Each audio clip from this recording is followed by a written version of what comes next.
5 अक्टूबर 1956 जब एक बस कुछ बच्चों को वाइल्ड एक्सप्लोरेशन के लिए ले जा रही थी। इसी बस में सवार था मॉरिस बेटजोल्ट। ये बस जा रही थी वाइल्ड कैट केव की तरफ।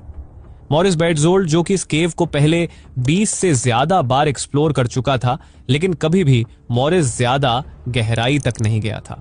ऐसे में यह एक गोल्डन मौका था कि वह इस केव को और गहराई में जाकर फुली एक्सप्लोर करे, क्योंकि आज साथ में उसके दोस्त भी थे। लेकिन मॉरिस कहां जानता था कि यह एडवेंचर उसकी जान को खतरे में डालने वाला है। वाइल्ड कैट केव, जो कि एक खतरनाक केव थी, जिसके एंट्रेंस पर ऊंचाई 10 फीट 4 इंच थी, लेकिन अगले 10 से 20 फीट अंदर जाने के बाद यह ऊंचाई सिर्फ क्रॉलिंग करने लायक ही बच जाती है। यह केव पथरीली रेत से बनी हुई थी, जहां आगे जाकर नुकीले पत्थरों से क्रॉल करते हुए जाना होता था। इन सब खतरनाक हालात से अवेयर होने के बावजूद भी मॉरिस पीछे नहीं हटा। हालांकि वह एक बार इस केव में अपना रास्ता भी भटक चुका था, लेकिन इस बार मॉरिस के इरादे थे कि इस केव को आखिर तक एक्सप्लोर किया जाए, यानी जहां तक कोई भी नहीं गया हो।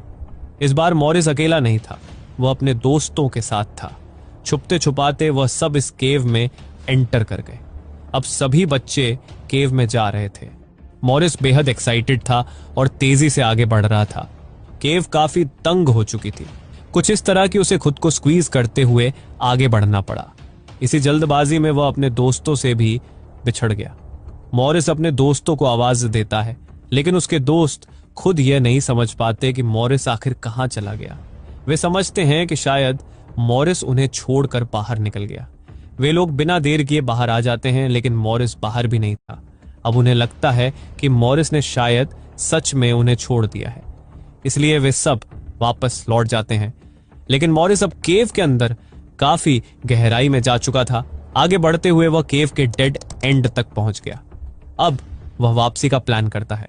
वापस लौटते समय जल्दबाजी में वह एक गलत स्लोप वाले रास्ते में चला जाता है। उसे यह एहसास नहीं था कि यह गलती उसके लिए कितनी खतरनाक साबित होगी।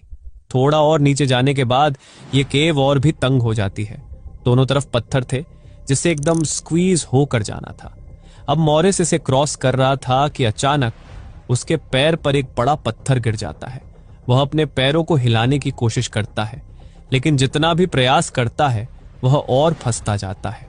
अब उसे समझ में आ चुका था कि वह यहां ट्रैप हो चुका है।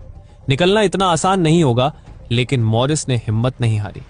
वहीं दूसरी ओर उसके दोस्त जब 2 घंटे बाद बस के पास पहुंचे तो मॉरिस वहां भी नहीं था। अब वे समझ गए कि जरूर कुछ गड़बड़ है। वे ये बात अपने टीचर को बताते हैं। टीचर विलियम पावल, जो कि काफी स्लिम थे, उन्होंने तुरंत 2 स्टूडेंट को साथ लेकर केव की तरफ चल दिए। आखिरकार 1 घंटे बाद वे वहां पहुंचते हैं जहां मॉरिस फंसा हुआ था। वे मॉरिस को दिलासा देते हैं कि सब ठीक हो जाएगा। दूसरी ओर मॉरिस की सांसें फूलने लगी थी। पावल अपनी बेल्ट निकालते हैं और उसे मॉरिस से बांधकर खींचने की कोशिश करते हैं। थोड़ी दूर तक मॉरिस खींचा जाता है, लेकिन अचानक बेल्ट टूट जाती है और मॉरिस फिर से फिसलकर नीचे गिर जाता है। अब सिचुएशन और भी ज्यादा बिगड़ जाती है। पावल तुरंत रेस्क्यू टीम को सूचना देते हैं। रेस्क्यू टीम चीफ पॉल कोडेरा केव में आते हैं और हुक सिस्टम लगाते हैं, लेकिन यह सिस्टम भी पूरी तरह काम नहीं करता। केव के बाहर अंधेरा हो चुका था। अब पोर्टेबल जनरेटर लगाकर अंदर लाइटिंग अरेंजमेंट किया गया। पूरी रात कोशिश करने के बाद भी कोई हल नहीं निकलता। अब यह खबर पूरे देश में फैल चुकी थी। कई वॉलंटियर्स और एक्सपर्ट रेस्क्यूअर्स केव के पास पहुंच गए। एक नर्स भी केव में अंदर जाकर मॉरिस के पास 3 घंटे बैठी रही, सिर्फ उसे दिलासा देने के लिए। दूसरी ओर टेरी ब्राउन ने एमएस पुलिस सिस्टम इंस्टॉल कर मॉरिस को खींचने की कोशिश की, लेकिन काफी प्रयासों के बाद मॉरिस सिर्फ कुछ इंच ही खींचा जा सका।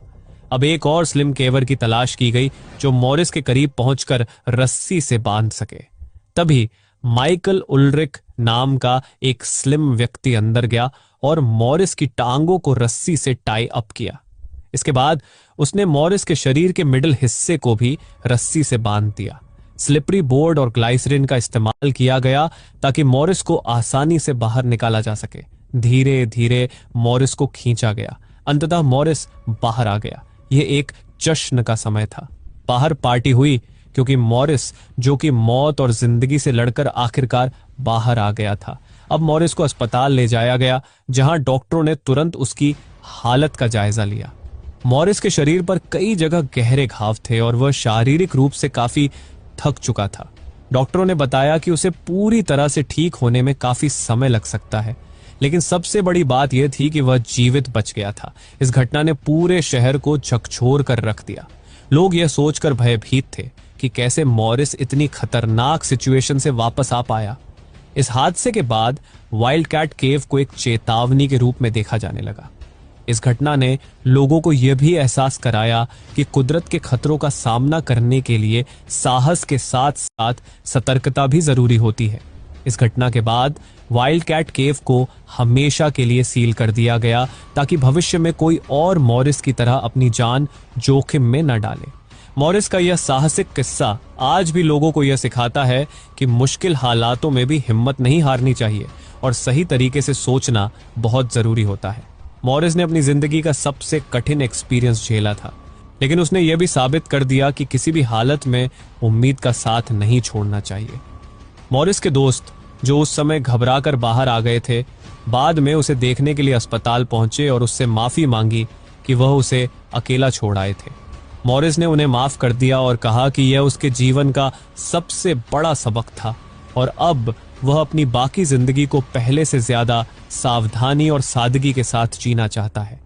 इस घटना को वर्षों बाद भी लोग याद करते हैं और इस केव का इंसिडेंट आज भी लोगों के बीच चर्चा का विषय बना रहता है।